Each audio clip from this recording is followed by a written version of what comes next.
মুখ্যমন্ত্ৰীৰ আহ্বানৰ প্ৰতি সঁহাৰি জনাই দেৰগাঁও পূৰ্বাঞ্চলিক ৰাজহুৱা ৰঙালী বিহু উৎসৱ স্থগিত কৰা হয়। 10 আৰু 11 মেত অনুষ্ঠিত হ'ব লগা আছিল ৰঙালী বিহু উৎসৱ ভাগি সংবাদ মাধ্যমৰ যোগেদি এই সিদ্ধান্ত অৱগত কৰে অষ্টম বাৰ্ষিক দেৰগাঁও পূৰ্বাঞ্চলিক ৰাজহুৱা ৰঙালী বিহু উৎসৱ উদযাপন সমিতিৰ বিষয়ববীয়াসকলে।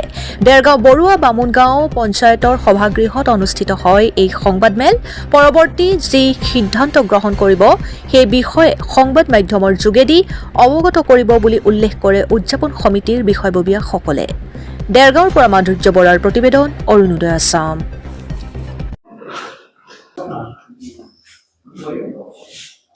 আমি পোনপ্ৰথমে আজি উপস্থিত থকা কৃতজ্ঞতা আমি জ্ঞাপন কৰিছোঁ। অষ্টম বাৰ্ষিক দেৰগাঁও পূৰ্বাঞ্চলিক ৰাজহুৱা ৰঙালী বিহু উৎসৱ ভাগি 10 আৰু 11 মে দুদিনীয়া কাৰ্যসূচীৰে দেৰগাঁও পূৰ্বাঞ্চলিক শান্তি মিলন নাট্য মন্দিৰত উদযাপন কৰাৰ সিদ্ধান্ত গ্ৰহণ কৰাৰ পাছত উদযাপন সমিতিয়ে পূৰ্ণ পৰ্যায়ৰ প্ৰস্তুতি চলাই থকা হৈছিল।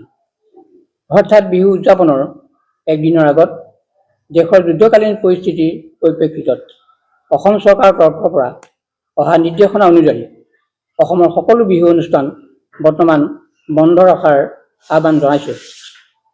সেয়েহে যুদ্ধকালীন পৰিস্থিতিৰ লগত চৰকাৰৰ নিৰ্দেশনা মৰ্মে আমাৰ দেৰগাঁও পূৰ্বাঞ্চলিক ৰাজহুৱা ৰঙালী বিহু উৎসৱ ভাগি সাময়িকভাৱে স্থগিত ৰখাৰ সিদ্ধান্ত আপোনালোকৰ প্ৰচাৰ মাধ্যমৰ যোগেদি ঘোষণা আগবঢ়োৱা হ'ল। পৰৱৰ্তী সময়ত বিহু উদযাপন সমিতিৰ সিদ্ধান্ত সংবাদ মাধ্যমৰ যোগেদি পুনৰ ৰাজহুৱা কৰা হ'ব। হয়, সমিতিৰ পৰৱৰ্তী সভা আমি আহ্বান কৰিম। এই সভাৰ সিদ্ধান্ত অসম চৰকাৰৰ পৰা যি নিৰ্দেশনা আহে সেই নিৰ্দেশনা অনুযায়ী আমি পৰৱৰ্তী সিদ্ধান্ত ল'বলৈ সিদ্ধান্ত গ্ৰহণ কৰা হ'ব। হয়, ধন্যবাদ। ইতিমধ্যে আমি সকলোৱে অৱগত যে দেশ এক জটিল পৰিস্থিতিৰ মাজেৰে আগবাঢ়িছে। ইতিমধ্যে যুদ্ধৰ দামামা বাজি উঠিছে আৰু সেই সম্পৰ্কে দায়িত্বশীল নাগৰিক হিচাপে আমি সকলোৰে পালনীয় কৰ্তব্য আছে।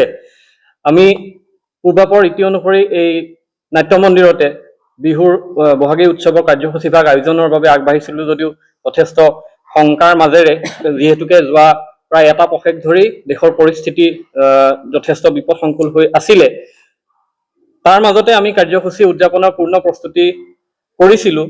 কিন্তু হঠাতে আজি কালি ৰাতিৰ পৰা যিহেতু পৰিস্থিতি যথেষ্ট অৱনতি ঘটিছে, গতিকে সাম্প্ৰতিক পৰিস্থিতিৰ প্ৰতি লক্ষ্য ৰাখি লগতে আমাৰ অসমৰ মাননীয় মুখ্যমন্ত্ৰী ডক্টৰ হিমন্ত বিশ্ব শৰ্মাদেৱৰ যি আহ্বান, সেই আহ্বানৰ প্ৰতি সঁহাৰি জনাই আমি অনুভৱ কৰিছোঁ যে এইটো সময় আচলতে আনন্দ উল্লাস বা তেনেধৰণৰ উৎসৱৰ সময় নহয়।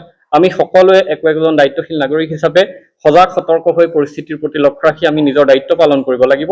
সেয়েহে আমি সিদ্ধান্ত লৈছোঁ, আমি তাৎক্ষণিকভাৱে উদযাপন সমিতি আজি ইয়াত একত্ৰিত হৈ আমি সিদ্ধান্ত কৰিলোঁ যে চৰকাৰৰ আহ্বানৰ প্ৰতি সঁহাৰি জনাই আমি এই কাৰ্যসূচী ভাগ সাময়িকভাৱে স্থগিত ৰাখিছোঁ। পৰিস্থিতিৰ ওপৰত নজৰ ৰাখি ভৱিষ্যত কাৰ্যপন্থা নিৰূপণ কৰিম, আমি সেই বিষয়ে আজি সিদ্ধান্ত লৈছোঁ। হয়তো আমি যদি পৰিস্থিতি উন্নত হয় পৰৱৰ্তী পৰ্যায়ত কি পদক্ষেপ গ্ৰহণ কৰা হ'ব সেই বিষয়ে আমি সংবাদ মাধ্যমৰ যোগেদি বিষয়সমূহ ৰাজহুৱা কৰিম।